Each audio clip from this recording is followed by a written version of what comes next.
Good morning, student. Here we are going to start our lecture with company law basics. Here we are going to discuss about the meaning, definition, characteristics, new amendments, importance of company. Right? So, shall we start? So, first of all, we have to understand what company exactly is. The word company was derived from the Latin word that is cum and pennies, because here we are going to break company. So that two word we getting cum plus pennies. Cum मतलब with or together, pennies means bread.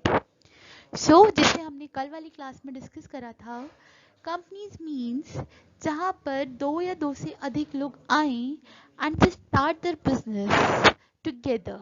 ठीक है, they they are going to start their earn bread together. Second point है, a company can be defined as an artificial person, invisible, intangible, created under the law.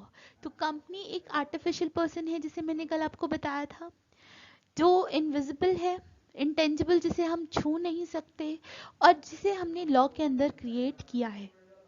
With discharge a legal entity, perpetual succession and common seal, जिसकी अपनी खुद की एक legal entity होती है, यानी कि अपनी खुद की एक लीगैलिटी होती है, कानूनी तौर पर वैध व्यक्ति है. परपिचुअल सक्सेशन मीन्स चाहे लोग आए या जाएं, पर कंपनी आगे बढ़ती रहती है. कॉमन सील मतलब जैसे आप सबका अपना सिग्नेचर होता है, वैसे ही कंपनी की कॉमन सील होती है, यानी कि एक सिग्नेचर होता है. So we should move on for next slide. जो आपका मेजर करेक्टरिस्टिक्स है, जो मैंने कल वाले वीडियो में भी आपको समझाया था, वो ये है. कॉर्पोरेट पर्सनालिटी, इसकी अपनी खुद की एक आइडेंटिटी, इंडिविजुअलिटी, लीगैलिटी होती है.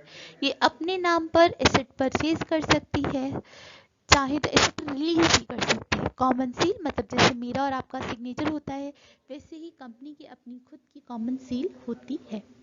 लिमिटेड लाइबिलिटी, जो कंपनी की लाइबिलिटीज हैं, दैट इज लिमिटेड, उसे लॉ ने लिमिटेड कर दिया है. पहले वाले मैंने आपको बताया था ना, पार्टनरशिप फर्म में अनलिमिटेड लाइबिलिटी का स्कोप था, प्रोप्राइटरशिप फर्म में भी अनलिमिटेड लाइबिलिटी हुआ करती थी, पर कंपनी लॉ ने कंपनी से रिलेटेड लाइबिलिटी को लिमिटेड कर दिया है.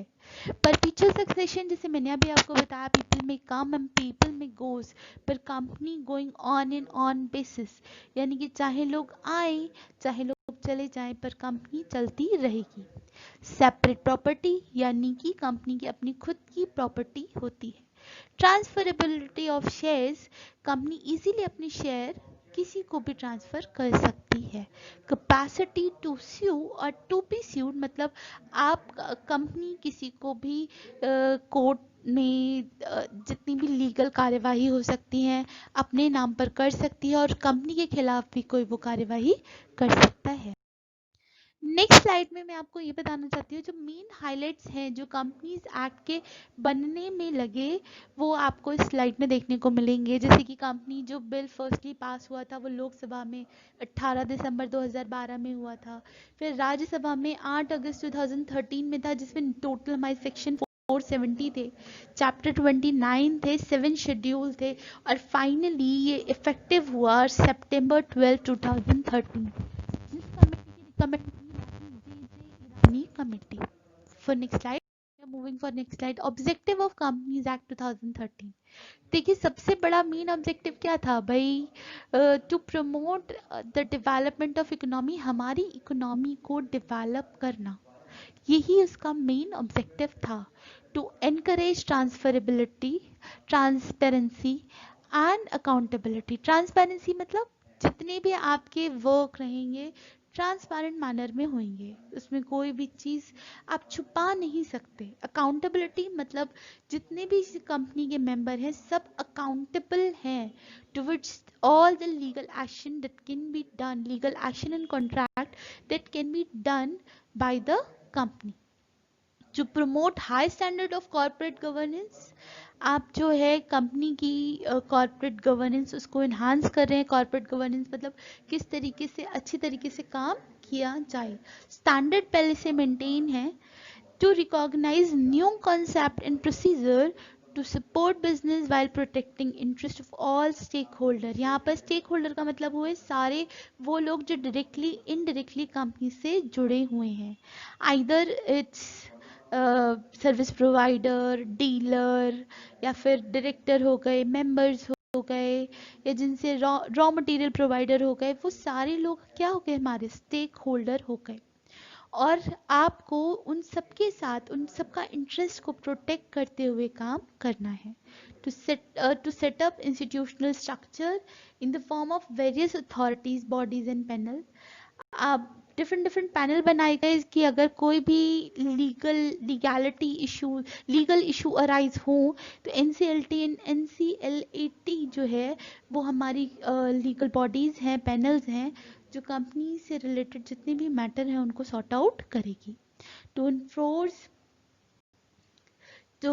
Stricter action against the fraud. अगर कोई फ्रॉड होता है तो उसके अगेंस्ट स्ट्रिक्टर एक्शन लिया जाएगा by the respective bodies. Gross non compliances with company law provision. अगर आपने कंपनी लॉ प्रोविजन का कोई भी जो है लॉ वो कंप्लाई नहीं किया, उसे as a true letter and spirit में अप्लाई नहीं किया, तो आप पे स्ट्रिक्टर एक्शन लिया जाएगा by NCLT and NCLT. Good. Next है आपकी जो मेन मेजर जो कॉन्सेप्ट है, वो आप दो डिफरेंस देख पा रहे होंगे, कंपनीज एक्ट 1956 में क्या था और कंपनीज एक्ट 2013 में क्या था। की मैनेजरियल पर्सनल मतलब वो व्यक्ति जो एक तरीके से ना जैसे लॉक है उसका की होता है, वैसे ही की मैनेजरियल पर्सनल होते हैं। अब ये की मैनेजरियल पर्सनल कंपनी के बिहाफ में एज ए की काम करते हैं। जैसे कि लॉक है, उसका की अगर आप यूज करें तो वो लॉक खुल जाएगा, ऐसे ही ये जितने भी होते हैं कंपनी के लिए की का काम करते हैं, और ये सारे लोग कंपनी में होने बहुत ज़रूरी है। अच्छा, 1956 में आप देख पा रहे होंगे यहाँ पर आज सच कोई प्रोविज़न नहीं था except S 18 related party disclosure ही एक बात थी जो बताई गई थी, पर जो मेजर हाइलाइट्स थे वो ऐसे नहीं थे। कंपनीज एक्ट 2013 में आपको दिख रहा होगा यहाँ पे सीईओ है, एमडी है, मैनेजर है। सीईओ आपको समझ में आता है चीफ एग्जीक्यूटिव ऑफिसर, एमडी मतलब होता है मैनेजिंग डायरेक्टर, मैनेजर है जो कंपनी के डे टू डे अफेयर्स को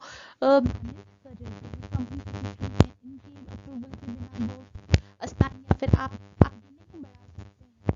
डब्ल्यूटीडी मतलब होल टाइम डायरेक्टर हो गए, सीएफओ आपके हो गए, फाइनेंशियल ऑफिसर हो गए, चीफ फाइनेंशियल ऑफिसर हो गए जो फाइनेंस रिलेटेड एक्टिविटीज़ को मैनेज करते हैं, और अदर ऑफिसर हो गए जिसमें एक विमेन डायरेक्टर आ जाती है, यानी कि औरतों को भी कंपनी की जितनी भी काम है उसमें प्रॉपर उनकी एडवाइस को भी कंसिडर किया गया है।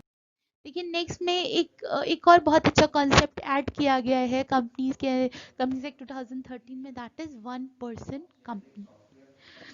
वन पर्सन कंपनी क्या है, जहां पर आप एक ही व्यक्ति कंपनी को, जैसे सोल प्रोप्राइटरशिप होता था, ऐसे ही one person company is a hybrid of sole proprietor, यानी कि इसका एक हाइब्रिड, एक नया तरीके से एक नयापन लाया गया है कंपनी एक्ट के थ्रू, जहां पर आपकी सोल प्रोप्राइटरशिप आप विंग वन पर्सन कंपनी काम कर सकते हैं, अपना बिजनेस कैरी फॉरवर्ड कर सकते हैं, कंपनी में जितने कंसेशनल और रिलैक्सेशन रिक्वायरमेंट हैं वो सब आपको मिल जाएंगी। स्लाइड की तरफ मूव करेंगे। मैंने अभी आपको बताया था विमेन डायरेक्टर, यानी कि औरतों की भी सहभागिता को बढ़ाया गया है। तो every listed company shall appoint at least one women director. जितनी लिस्टेड कंपनी है, लिस्टेड का मतलब ये है जो कंपनियां स्टॉक एक्सचेंज में रजिस्टर्ड हैं, इसके अलावा जिनकी trading day to day common parlance में हो रही है, स्टॉक एक्सचेंजेस में हो रही है, तो वहां पर आपको at least one women director appoint करने की जरूरत है। सेकेंड रिक्वायरमेंट है एवरी अदर पब्लिक कंपनी और प्राइवेट कंपनी में आगे टेकअप करूंगी। तो फिलहाल public company having a paid up share capital of 100 crore rupees और मोर, और जिनका टर्नओवर जो है वो 300 करोड़ है, उन्हें आपको on the last day of latest audit financial statement shall also appoint at least one women director, उन्हें भी women director अपॉइंट करने की जरूरत है। नेक्स्ट आ जाता है आपका विजिल ब्लोअर मैकेनिज्म। ये भी 1956 में नहीं था, नया टॉपिक है जो ऐड किया गया है 2013 में। अच्छा, vigil vigil vigil blower mechanism अपने आप में एक अलग यूनिक मेथड है, जहां पर एक एम्प्लॉय डायरेक्टली बोर्ड में जाकर अपनी कंप्लेंट फाइल कर सकता है। तो whistleblower mechanisms provide a channel to the employee in a director to report to the management concern about unethical behavior। मेरी ये बात समझिएगा, यहाँ पर बात हो रही है हमारे unethical behavior की, और suspected fraud और violence of a code of conduct और पॉलिसी।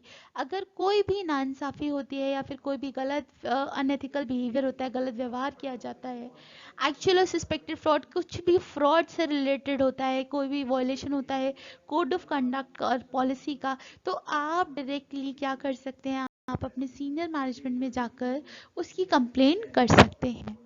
नेक्स्ट स्लाइड करूंगी। सेक्रेटेरियल ऑडिट, एक और चीज़, बहुत अच्छी चीज़ जो है वो ऐड करी गई है, that is secretarial audit. Secretarial audit क्या है? Secretarial audit is a process to check compliances made by the company under the company law and other law rules and regulation procedure etc।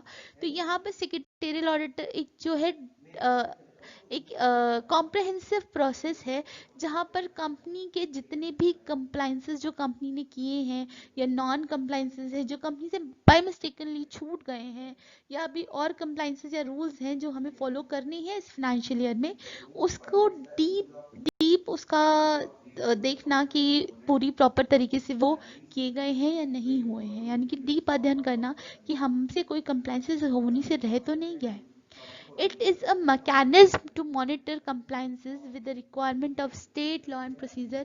यहाँ पर सारे जो compliances हैं वो आपके check किए जाएंगे with the proper